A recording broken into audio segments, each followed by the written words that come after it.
One word I would use to describe COVID is hectic. Stressful. Overwhelming. Inconvenient. Change. Coronavirus has been an interruption. My name is Steve Madden. I'm from Madden Electric Company Incorporated. I am the president. I've been in business for about 30 years. I started when I was very young, and it snowballed from there. My actual role for Madden Electric is primarily meeting all of the customers, reviewing all of the work to be done, design lighting schemes for residential. We also do a lot of commercial work that I oversee. So coronavirus, when it first hit months ago, was obviously brand new to everyone, and that was probably the most difficult because you were in limbo, wondering, do you tell the guys to stay home from work? How do you handle it? Because they didn't really have answers of how to act. A lot of companies closed shop. We were considered essential because of all the possible emergencies or possible repair work. When Corona first started, people were very patient and very understanding. Now that Corona is part of society, or part of way of life, people are less sympathetic to the fact that, it's still difficult for us to get all the work done because of Corona, because of all the new things we have to do. We have to work around and whatnot. Most people are, unfortunately, well, what about me? When am I going to get my job done? Now, there's other things. Again, the factories closed down, and so they're way behind, and they can't keep up with the supply and the demand. And on top of it, people, as I said, are doing more things at their homes or more things at their businesses, or so all of this influx of work and needs, when the companies are already behind, they just can't keep up. It's impossible. With Corona, we're kind of anticipating someone having a problem or being sick or in contact with someone who's sick or knowing someone who's sick. So it's absolutely a problematic situation. One employee came into work today. He was out for 2 days, and he was not feeling well, but not the typical symptoms of COVID. But it makes me concerned because he was sick, and yet he couldn't get tested. That doesn't make any sense to me. They said that he was not a candidate for testing. So of course, you always wonder how much it's worth it. You go to work every day. So are you going to work with the idea that you're endangering your life, or you're endangering someone else's life just by going to work?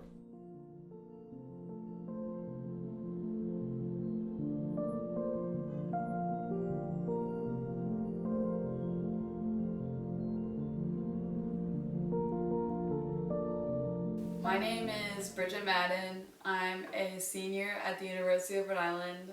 I'm majoring in public relations and finance, and I hope to go to grad school and get my master's in accounting. The internship was supposed to start mid-June, and because of COVID, it ended up getting pushed back to starting at late July. I think in total we ended up having a 4 or 5 week program. Personally, my house doesn't have very good Wi-Fi, so I ended up not being able to work one day because it was just down, and I had no way of letting the office know.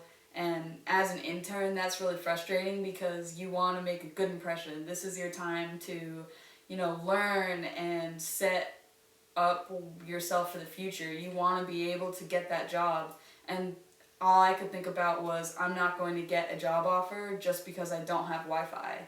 URI had mandated testing for everybody, and we knew that when that email was sent out, the numbers were going to spike. So personally, I was expecting to move online. What I wasn't expecting was for them to target Greek life community when they push students online. In partnership with Interfraternity Council and Panhellenic Association, the University of Rhode Island is issuing a 14-day shelter-in-place order for the URI Greek community. The shelter-in-place means that members of our Greek community should not leave their residence on or off-campus houses, and then a bunch of statistics followed, but that was the gist.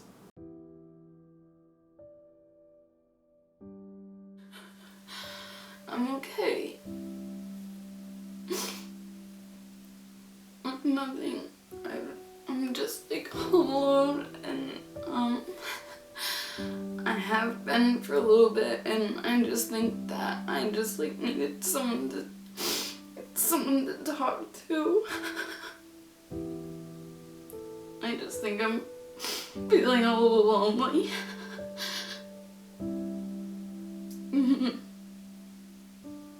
Sorry. I love you too. Bye.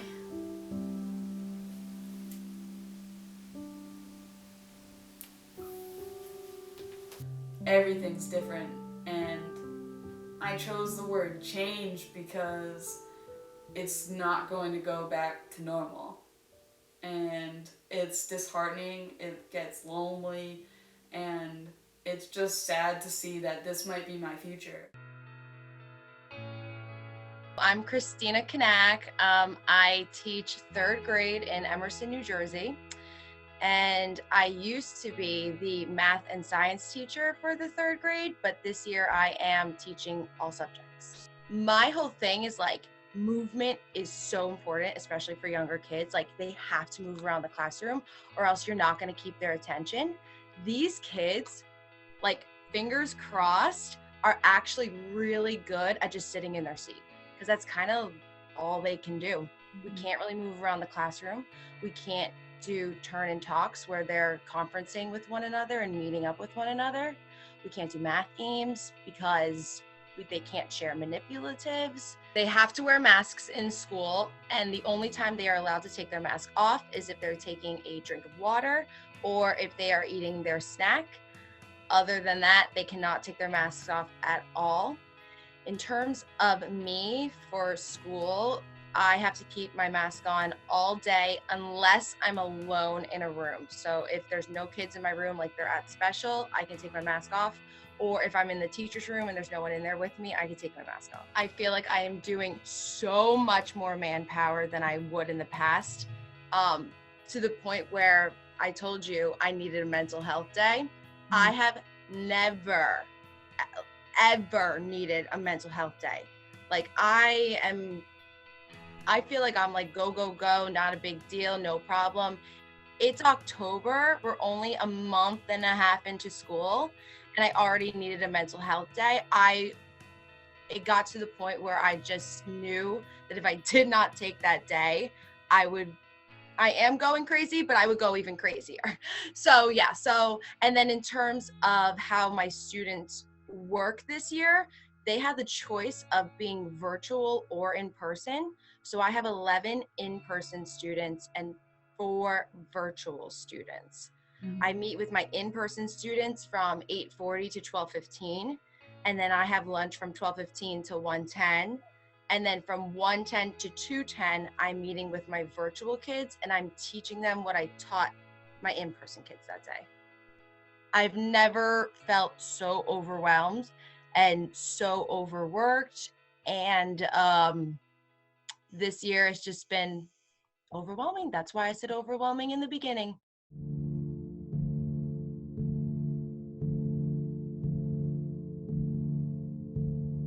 My name is Catherine Madden, and I am one of the co-owners of the Barn Restaurant and vice president of Madden Electric. I am the manager there and make sure that,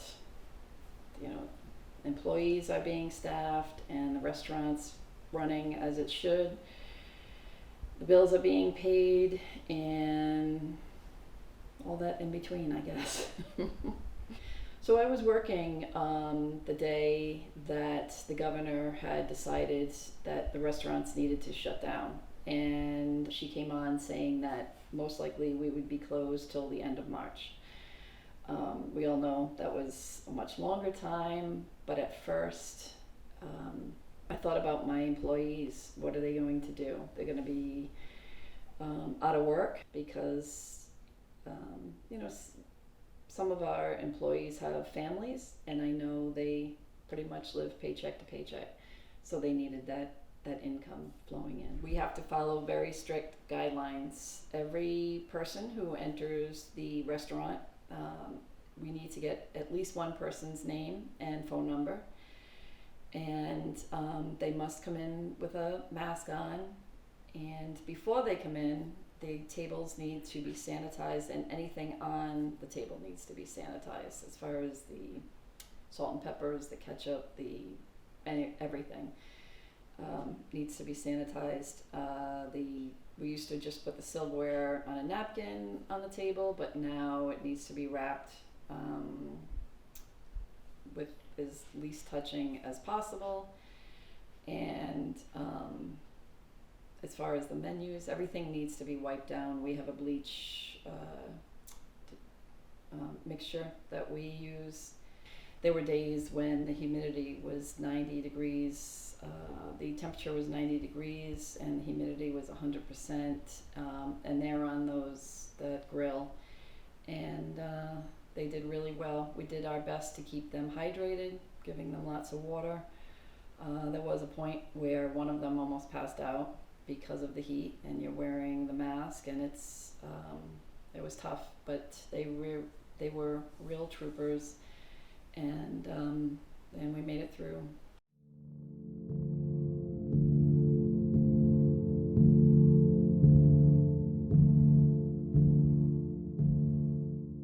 I think we do it, because it doesn't say, I looked up deep clean and stuff, and you don't have to get a company as long as you do it, and it's a cleaning with water and soap, that's a cleaning, and a disinfecting is using something that, like a disinfectant that's approved by them, which we have that. Right. And just record that you did it. Yeah.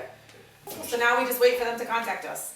I have the contact information, but I'll bring that back down the barn too, just to leave it there. Yeah, I have Tuesdays and Wednesdays, I'll leave it out.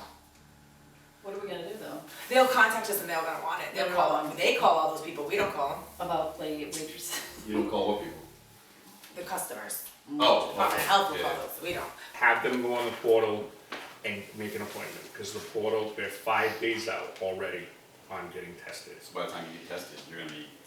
So you're either gonna be deep in it, Yeah. or Well, you might be deep in it, you should be feeling it soon, because you were with her Tuesday. Yeah, If so you- it would, if you I'm on feel- Wednesday, day Thursday, 5. Friday, Saturday, If Sunday, she If you said. feel it. That would be Kyle, Lauren, Kat, Sade, me, but I didn't eat or take my mask off with them, thank God. But Kyle, Lauren, Lauren Yeah, did, so Lauren I mean, left, what so do really we- like Kat should go with Grace, I Only knew people there was that were more in there direct with Grace. contact are required. so do we leave it to them to make a She decision sat on down whether and they ate them. considered they were close contact or not? They have- For more than 15 minutes, so I'm sure they sat there for. So those- as an employer, you're supposed to be the one saying, you were in direct contact, you need to quarantine. Right, and you have to And be, you still have to, And you can't come back to work until you show me that you're negative. After her shift on Wednesday, she had symptoms. And one of them was she could not taste or smell anything. So at that point, both my business partner and I decided she took it into her own hands to get tested as soon as she could. And since then, she has tested positive. So now we need to notify everyone at the restaurant who was working with her those few days and get everyone tested.